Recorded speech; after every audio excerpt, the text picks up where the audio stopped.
Good morning and welcome to a rather blustery day at the Coniston Hotel near Skipton, and we're with BYD once again, this time with another Dolphin. Well, it'll actually be two. This is the Active and it retails for around £26,000 but doesn't compromise on features and equipment. We'll also be looking at the Boost.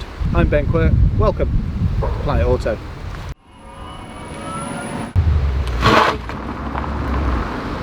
Now, it was the comfort and design that we drove. It's probably coming up to around a year ago. Now, these had bigger batteries of around 60 kilowatt hour. This is closer to 40, so it brings the price down but doesn't compromise on the equipment. And cleverly, BYD have named their trims Active, Boost, Comfort and Design, or A, B, C, D. Immense. Because so many manufacturers, you look at them and go, what's a 2? What's a 50?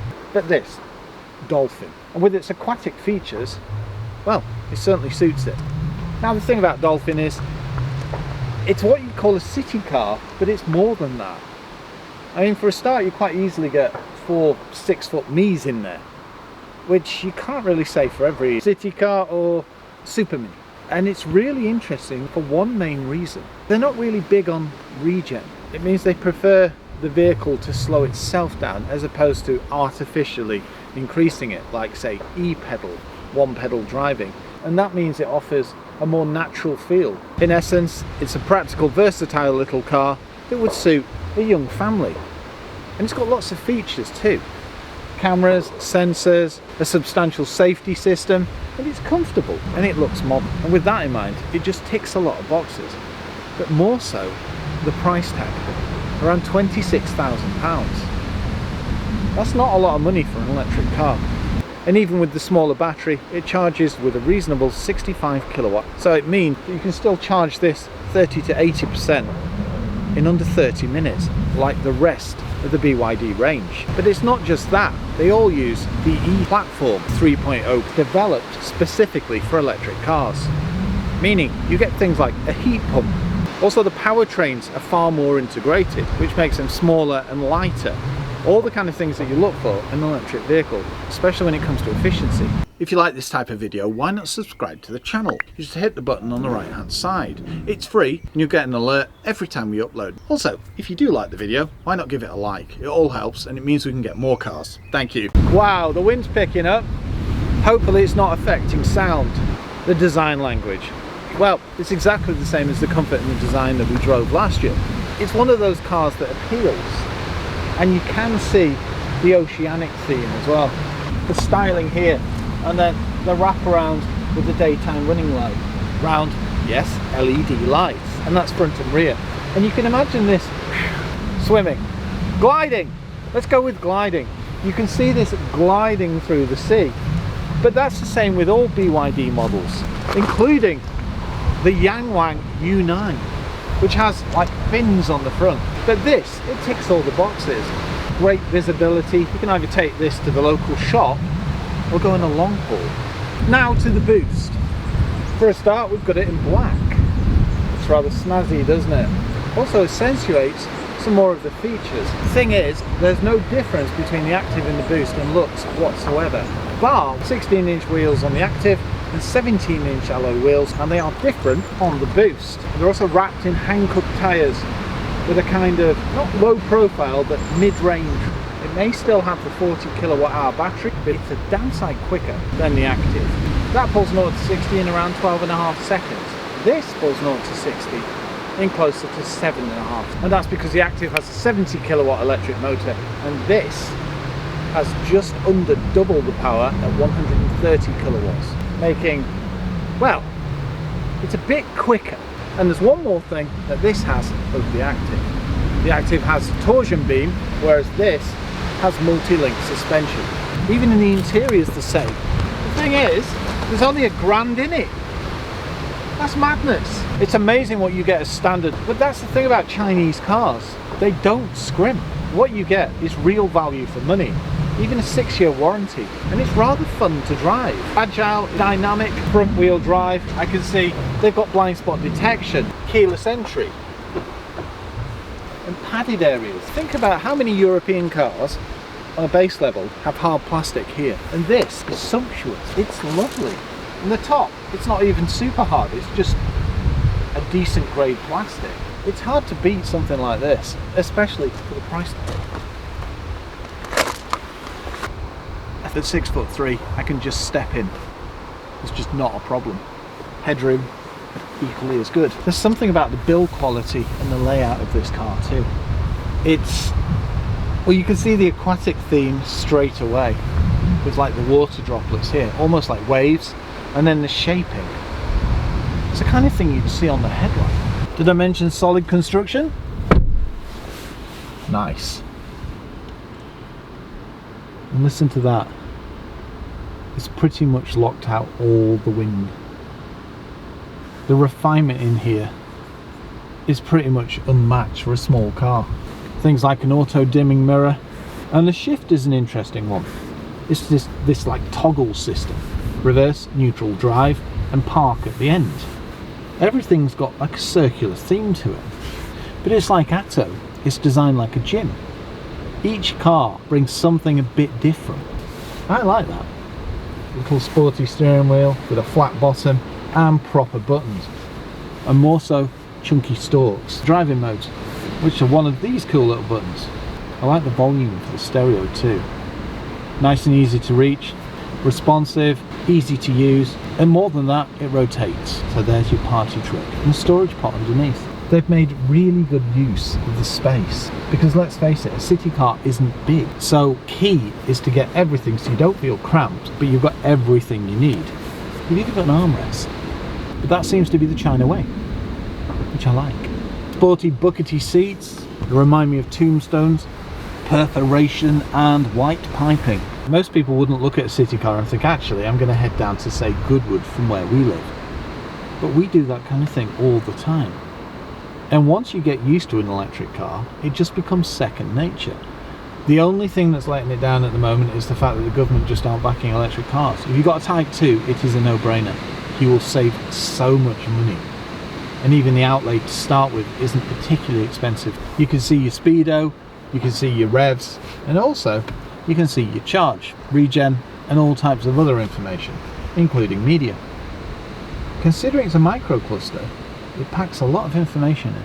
I love the retro vent. It's amazing how many vehicles have actually done away with this and gone for more futuristic style. But this, it gives a futuristic car a traditional touch. And it works. Headroom, absolutely no problem. Legroom, absolutely no problem. And I've got a footrest. Reach and rake. That is something you just don't get in small cars. It's an inspiring little car. Well, I think that's your lot. Let's take a look in the back. From the side, it's got a pleasing silhouette and a lovely sloping roofline. Thing is, it doesn't compromise the space in the rear headroom, which is great. I love this mathematical pattern. I suppose the thing about the side is it's relatively simple. One thing I really like is the way that the door arcs round here. So your quarter light is actually into the chassis of the vehicle. Quite quirky, that. Chunky cladding on the arches, and just look at the side skirts. Not just for efficiency, an interesting look too. Same with the design lines. Charging point is here. So it'll Type 2, it'll also rapid charge, and that's 65 kilowatt. It's not the fastest, but as I mentioned, it still charges 30 to 80% in under half an hour, which makes it rather viable. The thing that really stands out about Dolphin is it's highly competitive in the electric car world. And you don't need to go for the small battery. You could go for the comfort of design with the 60 kilowatt hour. Climbing into the rear is nice and simple. If you've noticed, on all the doors, they open nice and wide. Even the rear door cars have soft touches too. That's it, there's no scrimping across the board, which you don't really see, especially on base level trims. I like this. I think this is pretty much a flipper off a Dolphin. Now you've already seen this is set for me at 6'3". And considering the size of the car, this is almost unheard of. But that's the benefit with an electric platform. It means you can massively use space. You don't have things like a transmission tunnel. Grab handles above every door except drivers. Refinement great again. The rear seats match the front. They're not the most buckety I've sat on, but they're comfortable and the material feels good. Pull down armrest. I'm around 18 stone and 6'3", and the headroom is about 1 inch. They've just made remarkable use of the space, and they've also included things that you don't really see in small cars. For example, map reading lights in the centre. The amount of small cars that emit that is unbelievable. I mean, even the materials here, it's a hard plastic, but it's got like an ingrained type of finish to it. It would have been nice to see a little more colour, but I do like the way that they've added piping on the rear seats too. It just breaks the black and the dark greys. Great visibility through the windscreen, and it's light and airy, even with this dark headliner, because there's no privacy glass. Decent sized windows, and I've got a view out about here. It's remarkable. It's so well done. One thing to note, there is no sunroof on this trim, but you can get it on the others. Finally, ISOFIX points and airbags. Let's take a look at the rear. I almost forgot. Little storage pot there, map pockets, including one for a smartphone, and USBs. One thing I'd like to see is adjustable seat belts. But pretty much everything else is spot on. Sporty rear spoiler, shark fin, and high level brake light. Lovely curvature. LED lights. It's almost tribal. Amazing. It's sleek, it's sculpted like the front. And look, parking sensors and a reversing camera. And yes, a rear wiper. Let's take a look in the boot. Decent space, not the biggest, and it does have a boot lip, but it's minimal, it really is. And if I lift this up, we've got way more storage. So there's space not just for your electrical cables, you name it. And we've got little cargo nets on the left and the right. No shopping bag hooks, but we do have a boot light. Dropping the seats is nice and easy, and pulling out the parcel shelf is even simpler. Just unhook this and lift. Now that was quick. Relatively sturdy floor too. Just drop the seats, pull the strap and push forward. It's virtually flat. You expect smaller cars for it to jut up more, but no, that's pretty damn good. Also no gap. At a push, I'd probably get my EMTB in here. I'd definitely have to remove the front wheel, but maybe not the rear. Let's take a look under the bonnet. The release is here and pull twice, and then it just lifts. No struts and no front, but realistically you couldn't get one in here. But it's nice and easy to see where to top up fluid. Let's see how it drives. Push button start. Screen starts up quickly and very simple to put in drive. Just push this toggle down and we're off. So the electric motor in this isn't quite as powerful as the others. However, it doesn't mean it hangs around. Yes, 0 to 60 may be around 12.5 seconds, but 0 to 30 is considerably quicker. And in a city car, that's really all you want.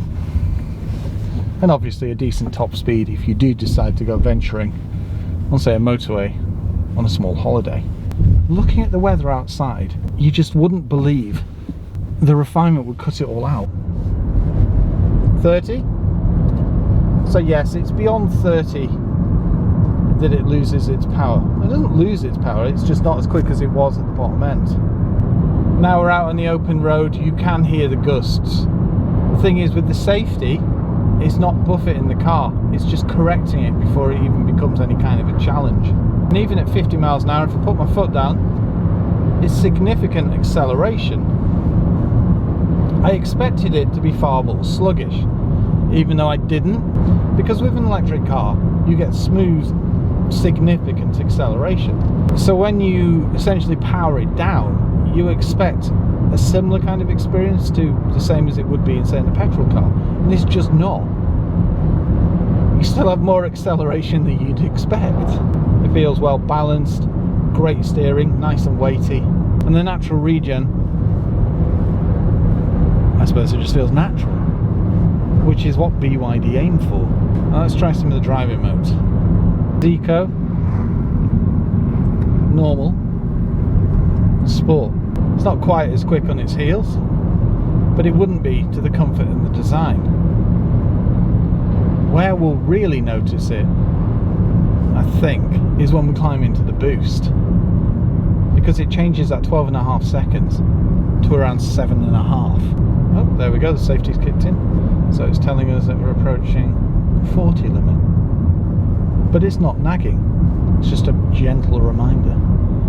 When plodding, it's lovely and quiet. Decent, great camera, nice high quality. Whoa, that is an old school garage. Old school Audi. Don't expect to see that kind of thing here. Immense. And just plodding around, it's micro quiet, even if there isn't a word, it kind of suits it. But because it's heavy winds, we are hearing it on the more open roads. But we're on the Yorkshire Hills, so there's winds just buffeting us. The thing you take away though is the safety's strong enough, like the lane keep assist, etc., to just keep it grounded. And because it's an electric car, it's got decent weight anyway. So it's an impressive driving experience. It's agile, it's dynamic, and it's comfortable for driver and passenger. The thing is, this is how I felt the first time I drove it. It's just nice to see that they've tightened up some of the safety. It's less naggy, and it wasn't super naggy to start with. 30 to 40. There we go. So, second or so. And even though this is a smaller battery, it's showing us that we've got 185 miles. But if you hypermile, I reckon you get way more than that. For the money, you can't go wrong. Oh, it's telling me I'm speeding. Wow. And it gives you a countdown. That's interesting. So this is its natural level of regen going down this hill. So it's coasting, but you can still feel a weight of brake. Yeah, the regen's heavy enough to brake for, say, normal limits. The infotainment screen, nice and simple. You can see everything you need in quick succession. Apple CarPlay, Android Auto, Spotify, you name it. And of course DAB. Some of the car's settings, and even with this smaller battery and powertrain, you can still surge up hills if you need to. Right, let's see how the Boost acts. So we're now behind the wheel of the Boost, and this is significantly more powerful. So this is closer to the comfort and design spec, and you can tell. You can even tell that it's got the multi-link suspension because it's more, I suppose, feeling. So we're now in sport, and we'll just, yes, that is considerably quicker. Oh, it really is. Yeah, that's fast. That's peppy out, isn't it? Yeah, no, that makes the active feel lethargic, which it isn't. It's just this is far quicker. Yes, it does feel a bit more sure-footed because it would be negligible with the weight from the motor. Yes, the wind is absolutely horrendous. This does not represent a normal Dolphin experience, as you'll hear when we head into the village. I do like the way that I've just got extra power under my foot. Yeah. It's like a hot hatch of old, but just fully electric. And that's saying something. It is. We'll quieten down in a moment. Thing is, it's a crosswind of between 40 and 50 miles an hour. And considering how well refined these are, it's a rarity to hear it like this. Now, there's something about a Dolphin. It's agile, it's dynamic. With the 17s, it doesn't increase road noise either. So, whether you go for the active or the boost depends on if you want the extra power. Now, you will deplete your range far quicker. Is it worth it? Of course. But it depends on what you want it for. Now that is quiet. So whether you go for the active, the boost, the comfort, or the design, there's a Dolphin that's going to suit your needs. I suppose the sweet spot in my eyes is the boost, if you don't need a longer range. But this, like most electric cars, if you drive it economically, it will retain its range quite adequately. I'd pay the extra £1,000 and go for this one.